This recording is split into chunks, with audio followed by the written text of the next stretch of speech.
Pojďte si s námi ušít hnízdečko pro miminko. Nejdřív si ukážeme, co budeme potřebovat. V první řadě vybereme látky, ze kterých chceme hnízdečko ušít. My jsme vybrali krásnou prémiovou bavlnou se spícími medvídky a světle modrý sametový velvet. 110 cm, polovinu šíře.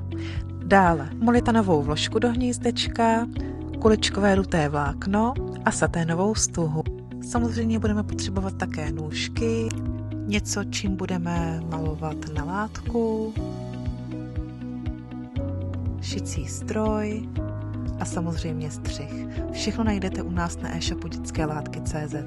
Teď už si položíme látky lícem na líc k sobě, hezky srovnáme, hlavně dole, aby jsme měli okraje u sebe, vyrovnáme. Na látky položíme střih, my většinou pokládáme na tu bavlněnou stranu, na tu světlejší. Přiložíme ji přibližně asi 2 cm od dolního kraje. Nezapomeňte taky zkontrolovat směr vzoru, aby vám šel hezky dolů, ať potom nemáte třeba medvídky vzhůru nohama. Hezky to takhle celý obstřihneme.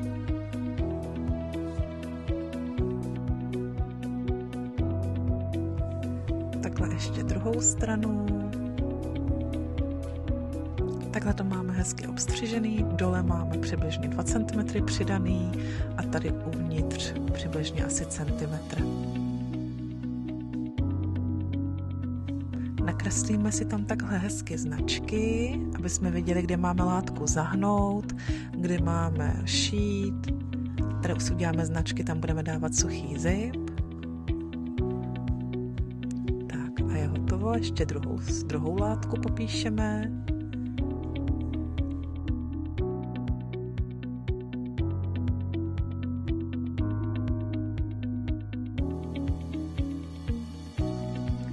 Tak a teď si obkreslíme okýnko, které se potom bude prošívat.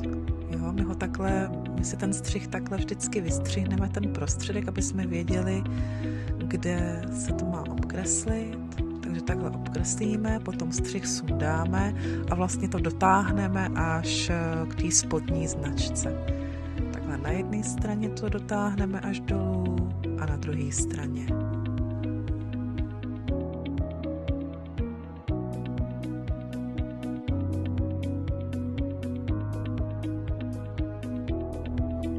Teď si látky pro jistotu k sobě ještě přišpendlíme.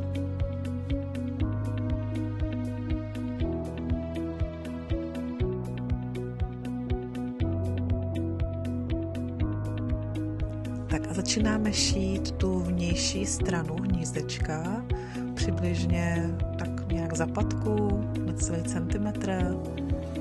Tak obšijeme ho celý dokola, nikde nic nezakládáme a jenom šijeme.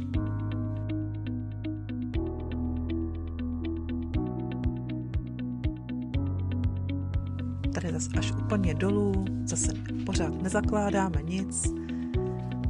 A teď si vezmeme suchý zip, je jedno jakou stranu, a teď si vlastně přišijeme na jednu z těch látek, přibližně, aby nám tak asi půl centimetr přečuhovala přes tu látku.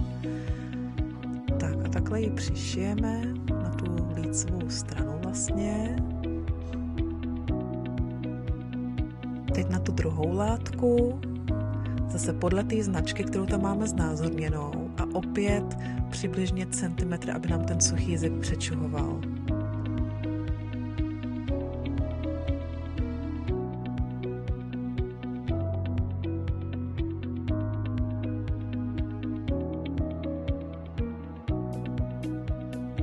Tak to máme hotovo. Teď ten suchý zip takhle hezky spojíme. Budeme ušít tu vnitřní část tady dole. Začneme tím, že vlastně založíme tyhle ty kraje látky, které už se zakládají, a zase šijeme zapatku až tady k té značce přes ten roh. My si tam vkládáme ještě naší cedulku, vy samozřejmě nemusíte, nebo pokud máte nějaký logo, ale na vás kam ho dáte. A tady přejedeme přibližně 0,5 cm i přes ten suchý zip. Tak a to samé uděláme i na druhé straně. Začneme teď na tom suchém zipu, přibližně ten 0,5 cm a jdeme až k té značce, co tam máme. Otočíme látku a jdeme dolů a zase ty látky tady zahneme v tom místě, kde máme ty značky. Tak. A došijeme až do konce. Samozřejmě vždycky nezapomeneme i zapošít. Vyndáme zbytky špendlíků. Tak tady je vidět, jak to máme ušitý. Vnitřní část je zahnutá, vnější není. Takhle hezky to máme připravený. Tak a teď si ještě založíme tu druhou stranu té jakoby nohavice a takhle ji hezky zašijeme. V těch místech bude tunílek, tak aby se nám ta látka netřepila a nekoukala ven, tak ji takhle ještě zahneme a zašijeme. Nastřihneme růžky, ať si neprostřihneme ten šéf. Tak a teď si to hnízdečko takhle s tím suchým zipem zase rozděláme a celý otočíme.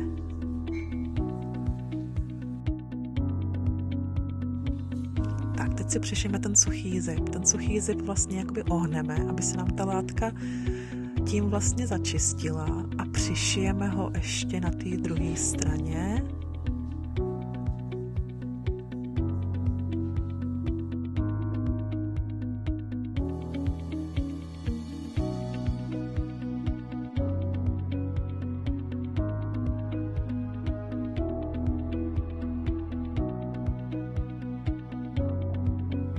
To samé vlastně i tu druhou část toho zipu na té druhé látce.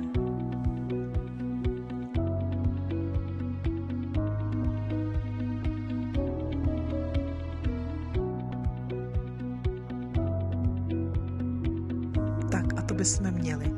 Teď další, co budeme udělat, tak budeme prošít tunýlek, kde se bude provlékat ta saténová stuha. Hlavně si vždycky látku takhle narovnejte, ať tam ta látka není nikde složená, abyste hnízdečko opravdu měli souměrný a pěkný. Tak a zašijeme to takhle úplně celý dokola až dolů.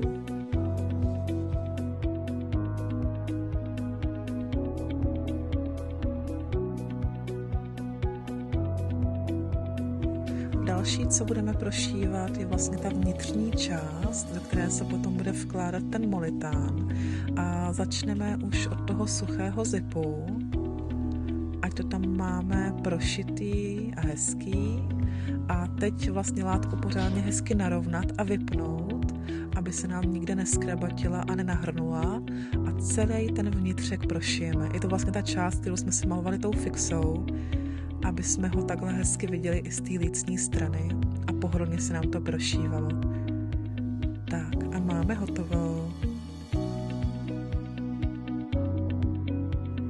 A tady hezky můžete vidět, jak jsem začínala to prošití, kde to pokračovalo a celá vlastně ta část, kde bude miminko hajat, tak je takhle prošitá.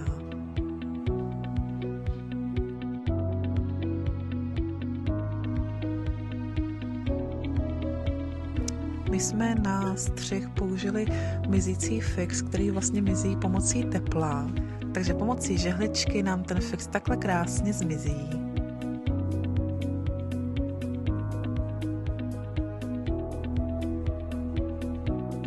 Teď už si připravíme stuhu, navlíkneme na spínací špendlík a takhle klasicky protáhneme tím tunýlkem, který máme na kraji.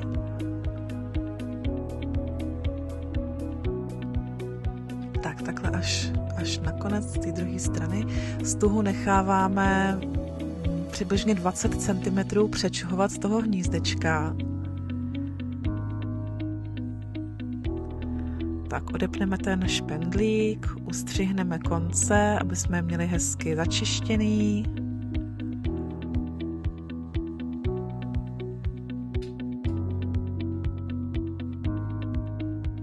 vezmeme si molitán.